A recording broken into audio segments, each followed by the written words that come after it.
do you really want to change Bangladesh just to suit foreigners? No, you want to make it your home.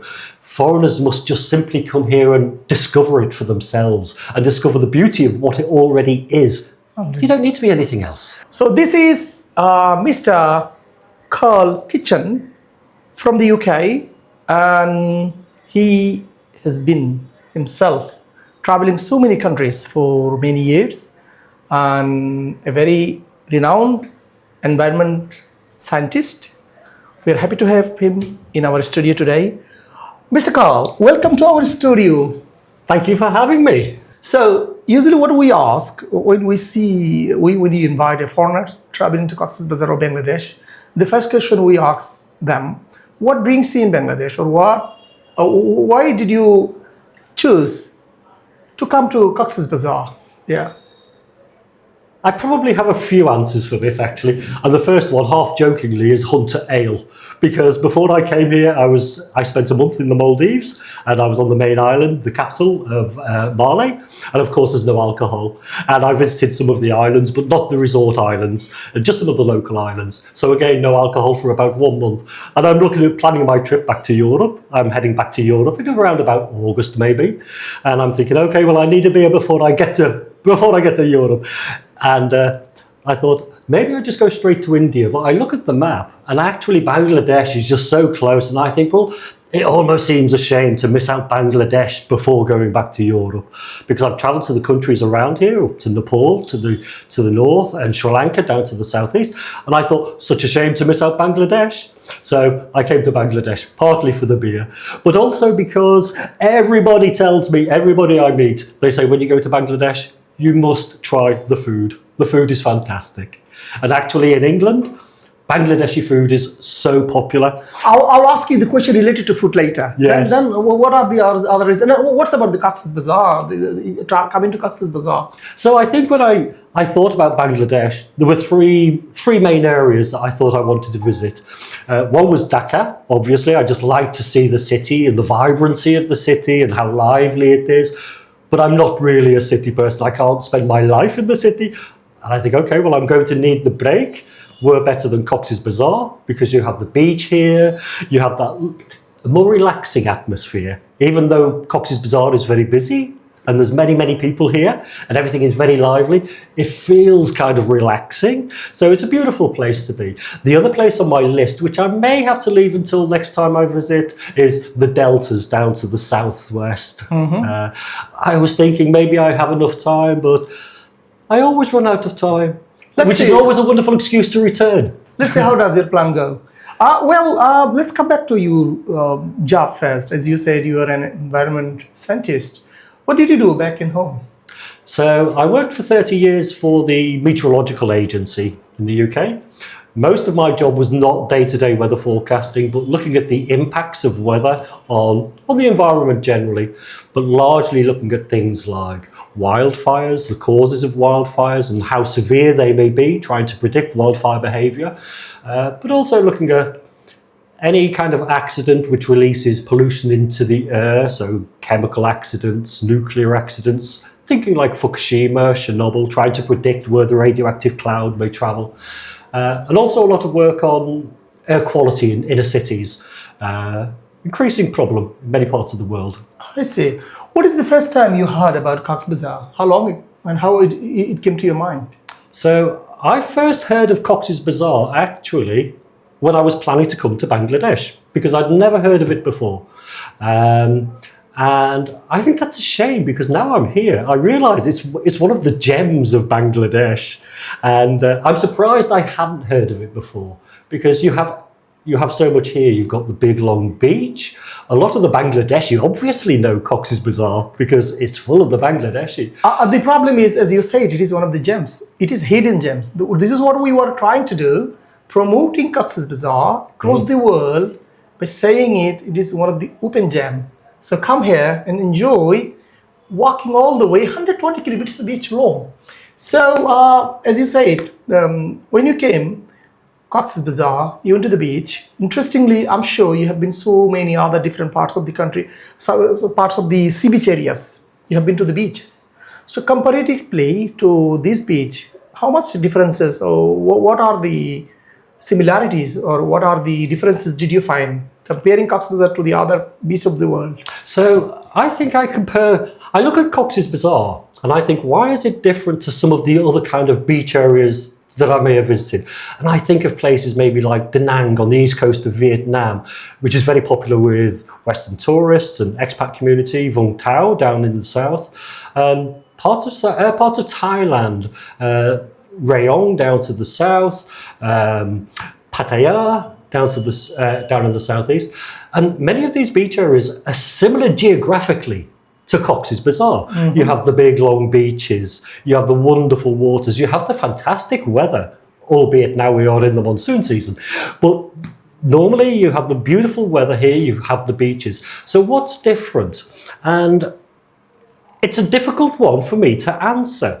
And I think maybe one of the answers is that some of these parts of the world, maybe they've just become very well known over decades, and it takes a long time for people to get to know by recommendations where to go. I'm going to Southeast Asia, where should I visit? And people say where they've been before.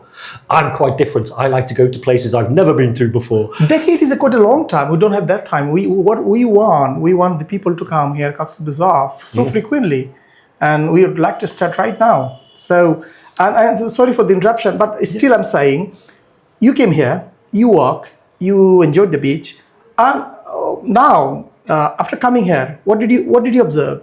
So just another answer to the previous question, I think heavy marketing is absolutely key to putting Cox's Bazar on the map, first and foremost, because you have everything here, but why have I not heard of it before I come? And why have so many other people not heard of Cox's Bazar? That's right.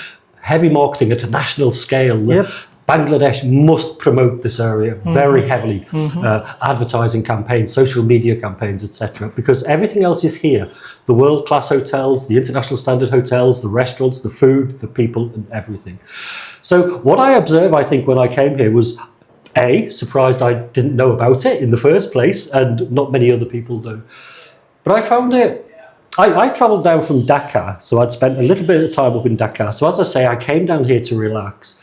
And it's a wonderful place to relax. And what I find is the people, which is typical of Asia and Southeast Asia, the people are just so friendly. Thank you. And so inquisitive, so wanting to get to know you, understand why you're here, what are you here for, where are you from, what do you do? And I think this is the key takeaway that I observe. Apart from, of course, the lovely beaches and the wonderful hotels and the wonderful restaurants, it's the people that you get to meet. You're talking about the people and their behavior, their friendly behavior. And this is now the time of World Cup football 2026. So did you see the atmosphere of the people, of their festivity and their, I must say, enthusiasm on the game of football? How did you notice that? So I've noticed it in Dhaka. There's flags everywhere, people waving for the national team or whichever their favourite national team is. And unfortunately, I've been travelling so much, I've not had time to see any of the football at all. So I'm going to watch the highlights eventually when I just sit down for 2 minutes. I will get to watch the highlights. As I said, what's your favourite pastime then? You're not into movies, you're not into sports, then what's your favorite pastime? I actually spend most of my time meeting people and just traveling around the bars, the restaurants, and I spend a lot of time doing social media work, just at home, back in my hotel. But it's difficult to maintain a hobby where I cannot carry things around with me all the time. If it does not fit in my backpack, I don't take it. Great. So, Carl, let me ask you another question. It is quite interesting. You said about the food, and Bangladeshi people eat usually spicy food compared to just opposite to the European people. So still, despite being spicy and hot, do you still like the food? And what do you want to say about the food? So I've tried food in a few places, and we just had a meal before we came here actually, and that was absolutely delightful. And I've eaten many places up in Dhaka. And I've tried the boona and many other dishes. And I think the trick is, especially for Westerners, just to say a little spicy, because even a little spicy for us Westerners is really still quite medium for the Westerners, you know.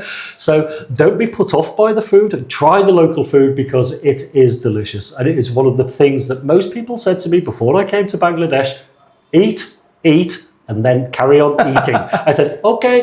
And it's wonderful. But it's not only Bangladeshi food that you have here. You have so many other types of restaurants, Western restaurants. I noticed KFCs, I noticed pizza places, Italian restaurants across from my hotel. Wonderful restaurants. Do you know that? Do you know that within $40 you can have a hotel for a 5-star hotel in Coxs Bazar? $40 5-star hotels with breakfast, swimming, gym, everything. So it's still one of the longest sandy beaches in the world, and you have a hotel very close to the beach only for $40. But as you say, most of the people don't know about it. We have a lack of advertisement or a lack of marketing. So I think hopefully the Ministry of Civil Aviation and Tourism will look into it. If I ask you a direct question, will you come back in the future to enjoy this beach again? Yes, because I spend my life now traveling. And over the last 3 years, I've spent a lot of time going to new countries, which I've not seen before, simply because I've not been there before. There are 200 countries here already. But one of the things you understand when you travel is you find your favorite little gems around the world and you think, okay, this place I will come back to, this place I will come back to, this place I will never come again. And you get to know the world much better. So when I'm traveling, either from west to east or vice versa, Cox's Bazar, Bangladesh will be on my list, for sure. That's right. As an environment scientist, so how much, I know we are very conscious on environment, climate. So when you went to the beach, did you see kind of pollution, or if you still see it, what are some of your suggestions to remove it or to make it clean? So I think when I see the beach, the water looks beautiful. So the water is fantastic. The beach, it depends which day you go. Sometimes I notice a lot of litter on the beach. And I think this is a problem, especially when you're trying to attract international tourists. Mm-hmm. Some days I go down, everything's been cleaned up and it's all pristine again. But what I notice, and I think it's an attitude maybe a local attitude or a national attitude, to just throwing rubbish away, because I see children eating packets of crisps and they finish the packet of crisps and just throw it on the floor. Mm-hmm. I see bins, there's bins there. Sometimes people use them, sometimes they don't. So I think just ground litter is a very simple issue to solve. But I think it starts with a little bit of education as well. Look after your environment, because you live here, this is your home. Why would you throw rubbish on your floor in your home? You would not. That's right. So why do it on the beach? So I think the beach is well maintained, it's well looked after, and I've seen it being cleaned and then it looks pristine again. But let's not put the rubbish there in the first place. Absolutely right. So you said the people, how did you understand they are very friendly to you? Do they come to you and want to buy you tea or something, or do they invite you to their home? So I think this is typical of Asia and Southeast Asia, which I think I've discovered is quite different from much of the rest of the world, particularly Europe. People are so much more embracing, wanting to get to know you, wanting to understand you. They're just interested in you, and especially as in Bangladesh, particularly in Cox's Bazar, I'm one of the few white faces, so people just take an interest. And in many parts of Asia, I find the same thing. I've been invited to people's homes, I've been taken out to dinner, I've been going out for drinks. You get to know people locally, you spend some time with them, a few weeks maybe, but then I hopefully see them again when I return. Still, you made some good suggestions to make Cox's Bazar is one of the finest tourist hubs in the world. But what do you suggest more? How can you make it very attractive and very, I must say, the city might invite more Western people to come here? How do you encourage more Western people to go to a place that they don't really know, they don't understand? It's a difficult one, but I think I come back to promotion, because what you're not going to do is to change your way of life or to change your capital city or even change Cox's Bazar very much just to suit Westerners coming in, because this is your home. You live the way you live. You live the way you like it. Right. And I think there are already so many bonuses to Bangladesh, whether you're in Dhaka or Cox's Bazar, and the value for money is simply one of them. We went out for a meal before we came here. For the Westerners, this is so cheap. We mentioned the cost of hotels and the cost of eating out. These are very, very low compared to Western standards. So if Western visitors want to come here, they can enjoy here and live a very good quality holiday or a month or so, enjoy their stay for very little money. So do you really want to change Bangladesh just to suit foreigners? No, you want to make it your home. Foreigners must just simply come here and discover it for themselves and discover the beauty of what it already is. You don't need to be anything else. The beautiful places that I've been, I tell my friends, I tell my family, I have some social media posts, only for friends, but I share my stories with other travellers that I meet. And we all share stories and we all meet each other whilst we're travelling. And people say, have you been here? Have you been there? No. Okay, I put it on my list. So Cox's Bazar for me is one of those places that I put on other people's lists. So when they're travelling, I say, have you been to Cox's Bazar? And they'll say, where's that? I'll say Bangladesh, south of Dhaka. No, you must go. This is all about Cox's Bazar, written by me. Thank you. So the money I will take from you, you will go to charity. Okay. And also this is the book on July uprising. Fantastic. And you can have a little bit of brief history of Bangladesh. This will be tremendous because in my evenings ahead in my hotel, I now have something to read because I carry no book. So this is absolutely fantastic. It is for thank you. So Carl, thank you so much for coming to Panowa News and thank you so much for promoting Cox's Bazar and saying very high of our city, Cox's Bazar, the world's longest sandy beach. The viewers, here we are. And hopefully when he will come back in the future, we'll bring him to this studio again. Since then, thank you all. Have a good day. Enjoy World Cup football, every match. And goodbye.